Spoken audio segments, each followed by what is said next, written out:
Good morning friends, welcome back to Parnika tutorials. In this video, I want to discuss two GATE questions which came in the year 2011 and 1998 related to effective memory access time. These kind of questions will help you to understand the concept in a better way. So I request everyone to watch the complete video for better understanding. First let me read out the GATE 2011 question and then I will discuss the solution with you. Look at the question. Let the page fault service time is 10 milliseconds. In a computer with average memory access time is 20 nanoseconds. If one page fault is generated for every 10 to the power 6 memory access, what is the effective access time for the memory? They have given 4 options. We need to solve the question and find out what is the right answer. Now if you look at a page fault, what is meant by page fault? Now CPU is currently executing the process PI. Okay, now whenever the CPU wants to fetch an instruction, it will generate the logical address. The logical address consists of page number and then page offset. Now memory management unit will convert the logical address to the physical address. The physical address consists of frame number and the frame offset. Okay, now it will get the frame number whenever the particular page is available in the main memory. By looking at the page table, it will convert the logical address to the physical address. But when we will get the frame number when the particular page is available in the one of the frame in a main memory. When we will say that if it is available, we'll say that it is a page hit. If it is not available means whatever the page the CPU is looking from the process PI, if it is not available in the main memory, we will call it as a page fault. Now whenever the page fault is occurred, okay, now operating system will take control from the process PI. So you will do the context switching. CPU is currently executing the process PI. Now operating system will take control. So there will be a context switching. After taking control, then operating system will transfer the page from the secondary memory to the main memory. This concept we will call it as swap in. Whenever a page which is available in the secondary memory, it need to be uploaded on demand because CPU is searching for the particular page. It is not available, so we'll say that it is a page fault. So whenever a page fault occurs, the particular page need to be transferred from the secondary memory to the main memory. Then again context switch will happen. From the control will be taken from the operating system and given back to the process PI. So this total time to context switching and transferring the page from the secondary memory to the main memory, we will call it as a page fault service time. Is it clear? They have given page fault service time as 10 milliseconds. Now when the page fault service time will come into the picture? Whenever there is a page fault. Now after transferring the page from the secondary memory to the main memory, now CPU have to access the particular page from the main memory. So let me discuss the generalized formula to compute the effective memory access time. Okay, effective memory access time is equal to, if P is the probability of page fault, now whenever the page fault occurs, you need to do the page fault service and then you need to access the main memory. Now let me keep it as for accessing time taken for accessing the main memory. If there is no page fault, meaning is that 1 minus P probability, there is no page fault, then only you have to access the main memory. Meaning is that if there is no page fault, meaning is that whatever the CPU is searching for the particular page is available in the main memory. Then if it is available in the main memory, it has to access from the main memory only. So the time will be called as main memory access time. Now let's consider that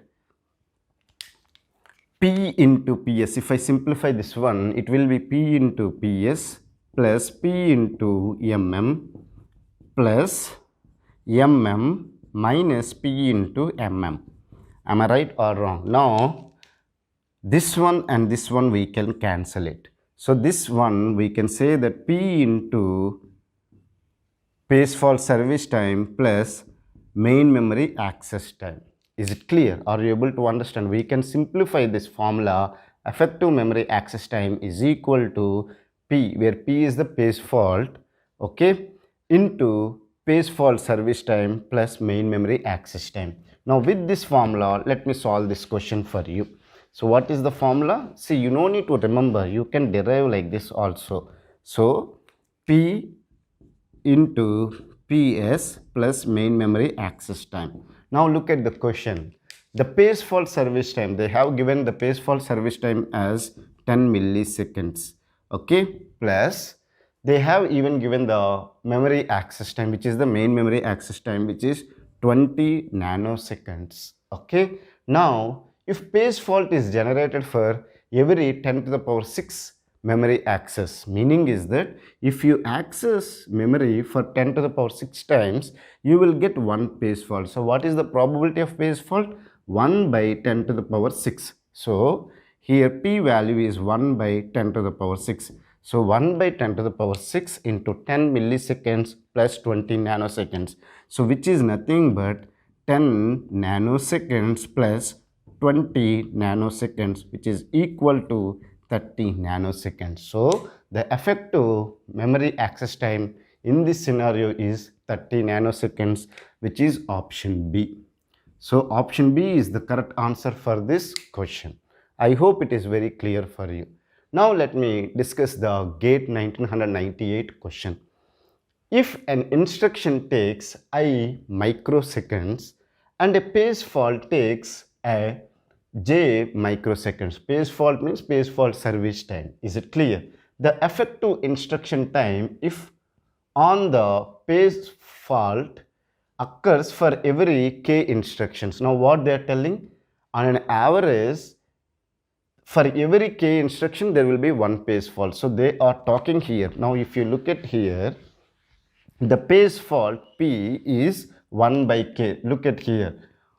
On the average, page fault occurs for every k instructions. Here, when it is 10 to the power 6 memory access, we are getting one page fault. So that's why we have written 1 by 10 to the power 6. But here the page fault P is equal to 1 by k. Is it clear? And if an instruction takes I microseconds, okay, now when the instruction will take the some time, it has to access from the main memory. So instead of giving it as a main memory access time, they has given indirectly as if an instruction take I microseconds. So main memory access time is I microseconds. Is it clear? And a page fault takes j microseconds. So page fault service time PS they have given it as j microseconds. Now what they are asking? Effective instruction time, that is nothing but indirectly they are asking the effective memory access time. So again you substitute the values in the given formula, which is P value is 1 by k, you can substitute, and page fault service time is j and memory access time is I. So the formula is I plus j by k. Is it clear? So the option A is I plus j by k. This is correct. Option B they are saying I plus j into k, which is wrong. Option C they are saying I plus j whole by k. No, it is wrong. Is it clear? Are you able to understand? Option D they are saying I plus j into k, which is also wrong. So the right answer for this question is option A. Is it clear? I hope you have understood. Both the questions are similar. One question is asked in 1998 and another question is asked in 2011. Is it clear? I hope you have understood these two questions. If you still have any doubts related to these two questions or the concept what I have discussed in this video, feel free to ask me in the comment section. I will try to clear your doubts as early as possible. Thank you for watching the complete video. Have a nice day.